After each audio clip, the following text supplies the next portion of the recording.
ఈరోజు మీ నుంచి ప్రపంచానికి ఉపయోగపడే మంచి మాట వినాలని ఉంది. చెబుతాను కానీ ప్రపంచం వినే అవకాశం లేదు.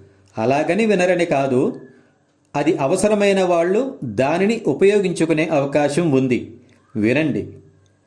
మనిషి నీటిలో దిగి తడిచినందుకు గాను నీటిది తప్పంటాడు.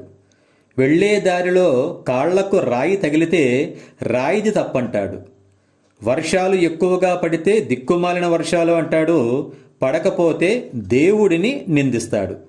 నిరంతరం భరించలేని మాటలతో ఎదుటి వాళ్ల జీవితాలను గాయపరుస్తాడు. ఎప్పుడైనా నాలాంటి వాడు ఖండిస్తే మనిషి జాతినే తిడతాడు. మబ్బులడ్డమొచ్చి సూర్యుడు కనబడకపోతే సూర్యుడు మాట తప్పాడని నిందిస్తాడు. తన ఇంట్లో ఎవరైనా చనిపోతే సాయానికి ఎవరు వస్తారా అని గేటు బయట ఎదురుచూస్తాడు. అదే ప్రక్కింట్లో ఎవరైనా చనిపోతే అదే గేటు మూసి లోపల ఉంటాడు. పని పాట లేకుండా కూర్చొని తింటూ తప్పు తనదే అనకుండా తన తలరాతను అలా వ్రాసిన వాడిదని తిడతాడు. ఇలా ఎన్నని చెప్పను? అమ్మ బాబోయ్, ఇంతకీ ముగింపేంటండి? ఏముంది?